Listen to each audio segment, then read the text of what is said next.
Hey everybody, Coach Toolshed here, and today I want to be talking about microtransactions. Yes, the dirty, dirty word, microtransactions in our games. And I'm going to be taking a look at this from a couple different angles, and I'm sure at some point I'm going to say something that you are totally going to disagree with. So, right off the bat, please just hear me out. Let me say what I have to say, and just be aware that everything that I'm saying here, I've been thinking about this video for a few weeks now, and every time I went to record it, I was like, you want to know what? Here's a different angle that I hadn't really thought of. Here's something else that I hadn't really thought of. And my thoughts and feelings on this are really evolving even as I'm recording this right now. I'm still been pondering this, but this is some stuff that I wanted to get out, and maybe as time goes on, I'll come back and look back at this video and say, boy, I sure was wrong about this, or man, I really think I nailed that.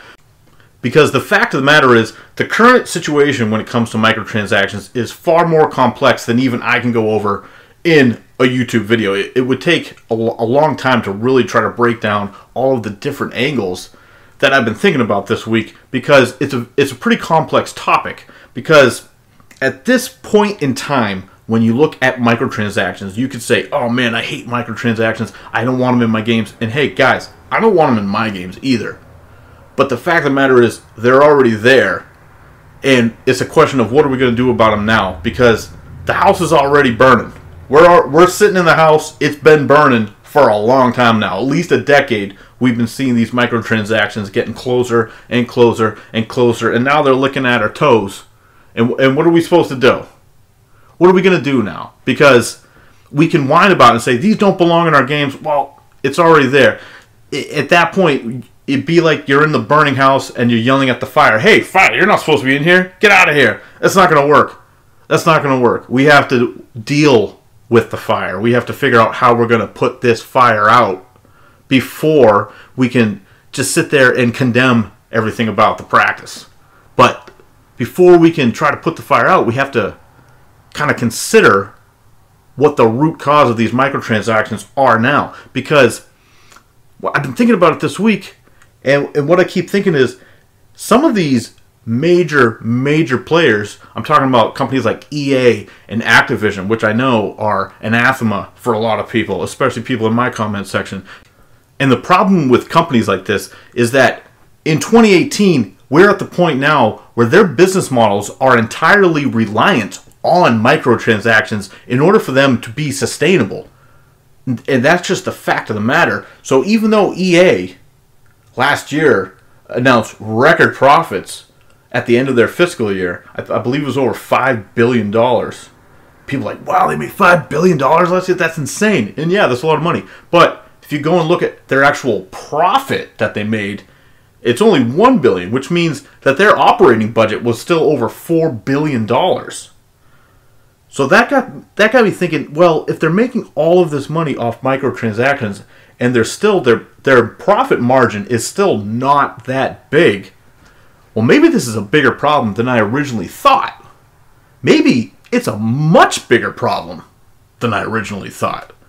And I think that's where I've actually come down on at this point in time, is that these microtransactions have become so ubiquitous with the biggest names in the business, EA, Activision, Ubisoft now, just having to cram it in every game. Bethesda, my boys, just starting to cram these microtransactions into all their games. And we're talking about all the big boys here. All the big boys are doing it. They're throwing these microtransactions into the games, and what are we supposed to do? What are we going to do about it? Because they're building their empires and they're making all this money, but it's built on these houses of sand. They're going to get washed away at some point when the gamers finally stop buying all these microtransactions. But the problem is, they're pretty clever about how they do it, and they keep evolving, and they are certainly staying ahead of the average consumer. They know what they're doing. They're studying us a lot more than the average consumer is studying what's being done to them mentally as these slot machines that we see get put into the game, as these incentives, these little loops that they put into the games to make these little triggers go off inside our heads, these dopamine hits that they try to deliver. And the average gamer, to be honest, is probably not even aware of stuff like that. They don't watch videos like this. And they just get sucked into it. And now it's at the point where we have an entire generation, the next younger generation of gamers coming up, and this is all they've known. All they know is mobile games and these free-to-play games with these terrible monetization practices that some of us didn't grow up with. So some of us know what the industry was like before all this crap came into it. And we can whine and complain about it all we want at this point, but like I said, the house is already on fire and we're sitting in it. And we don't want the industry to die, right? I'm assuming anyone watching this channel, you want to keep playing games. You're a gamer. If you found your way to my channel, you're a gamer. And I'm sure you don't want the industry to die. You want to keep playing games. And I want to keep playing games. There's millions and millions of people who want to keep playing games. We don't want the industry to crash and burn. But at the same time, it needs to, in some way, have a huge fall before we can start to rebuild this structure. And we see some games do it well, some games do it bad, some games get praised for it. You get some free-to-play games, like Warframe gets praised a lot for its microtransaction model. And in a free-to-play game, I'm going to give you a lot more leeway with your monetization practices. And honestly, having played Warframe for dozens, maybe even 100 hours, I'm not sure, I'll tell you, I don't really have too big of an issue with their microtransaction situation.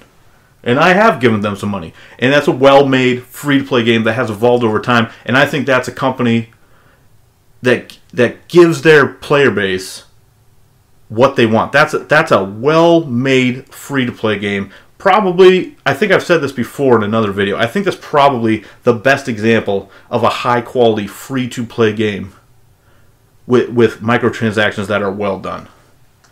And now we have other stuff like, of course, Fortnite, which is the Battle Royale is free to play. Of course, they still charge money for the base game that is not as popular, but we all know about the success of the Battle Royale for Fortnite.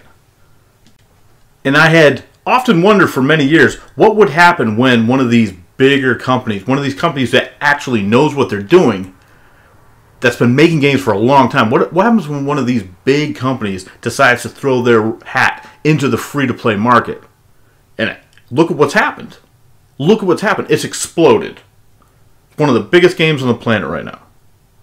And, yeah, I mean, it's showing some signs of slowing down at this point, but still, I mean, there's so many people playing Fortnite because they got in with the free-to-play and the fact that the game was polished. And it's made by Epic, which is a company that people know.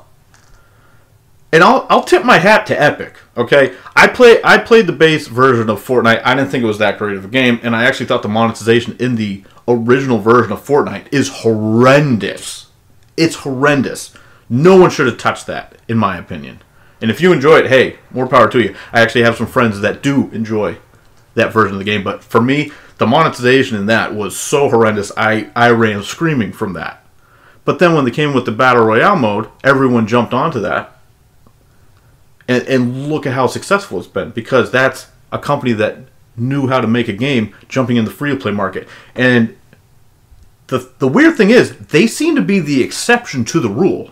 You see all these other big developers saying, hey, yeah, we got Battle Royale. You got Battlefield and Call of Duty. And GTA put a mode in like that as well. And I'm sure we're going to see something from Ubisoft coming soon. I'm sure of it. Because that's just the nature of the business. But what you see with all those games is they're still charging for that $60 price point. And they're still going to have those microtransactions in the game. And this is the real issue that I'm having, is when we see these games that are charging $60 and they want the microtransactions. Because when you start seeing that, that's when I'm gonna call you out for your bullcrap. Because if you're making one of these games that you know is going to sell, say, 10 million copies or more, some of these really massive franchises that you know are going to sell, the only way you could possibly fail is if you screw up on the level that Battlefront did last year, where they had an actual pay-to-win model that the gamers obviously caught wind of, because gamers are not as stupid as the publishers like to think that they are. And so with all the backlash we saw from that, we've seen some changes, but we have to keep in mind, guys, we've still lost the war for the most part when it comes to microtransactions. That's a little kickback. That's a little kickback to the industry saying, nah, screw you. And EA actually took a big loss that quarter because of that game, because they didn't sell those extra millions of copies that they thought they were going to. They had projected it to be 14 million copies sold, and it only sold half of that. So they ended up losing money for that quarter, but still on the year, they still made plenty of money. But that's an example of when the consumers lashed out and it actually hurt the bottom line, and the company was forced to do something. So we can make headways. We can make change. But the problem is that as soon as that Battlefront 2 fiasco kind of washed over, we kept seeing other games, and it seemed like no one else really learned from that. And now we've seen a few games rip out their loot boxes since then, after they've kind of failed, really, for the most part. We saw Shadow of War have to remove their loot boxes, kind of because the game bombed compared to what they expected it to be. We saw Forza 7 have to pull their loot boxes and that whole system out of the game because the game didn't perform as well as they expected it to.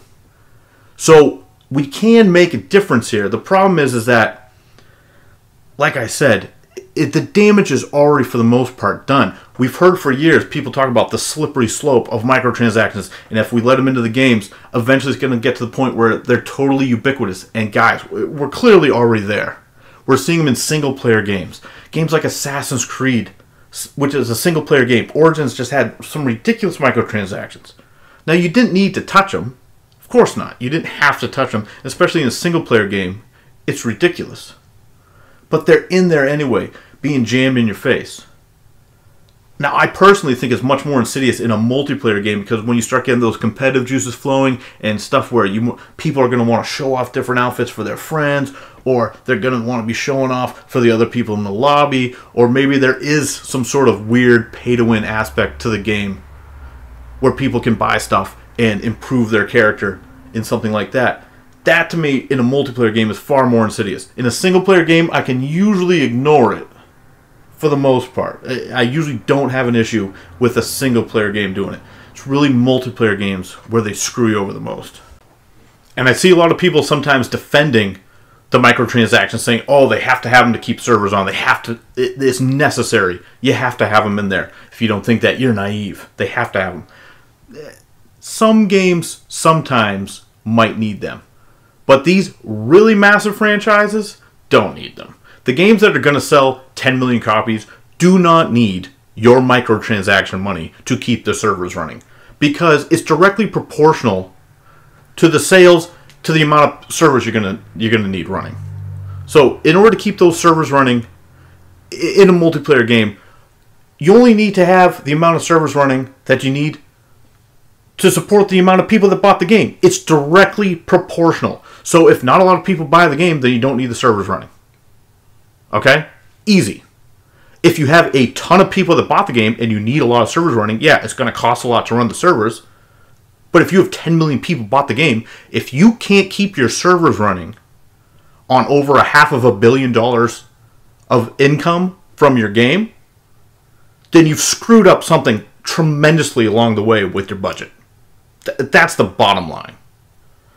And these game companies, some of them think that every game needs to have 400 or 500 people working on it. That to me is a little bit ridiculous, and that's where the bloat has come from, and that is why these microtransactions are really in the game, because all these big companies, like, what happened to the days where we used to get full-length games, and these studios were not even close to the size they were, and the games were coming out faster? I mean, I know the gamers are more demanding now than they have been in the past, and we expect more out of them. And that's true. Gamers are more demanding. However, does every single game need 500 people working on it? Because I know some of my favorite games that come out in the last couple of years have had people... One of the games that I enjoyed had 2 people that made it. It's one of my favorite games the last 2 years.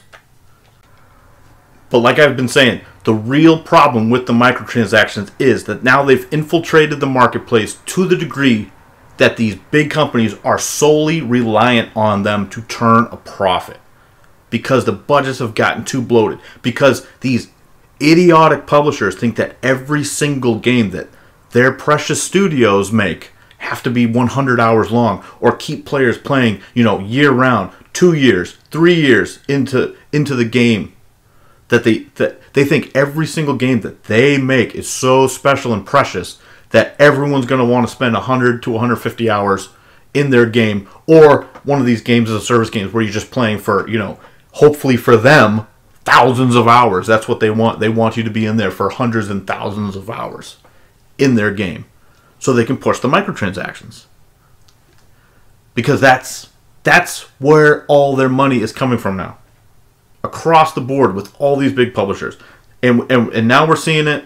I know you've been hearing me bitch and moan about Fallout 76 and the microtransactions going to be in that game. And this to me is a clear-cut example of a game that, guys, let's face the fact, it's going to sell a ton of copies. Fallout 4 made $750 million in its first month after launch. So Fallout 76 does not even have to come close to those sales to start off the bat, to already make its money.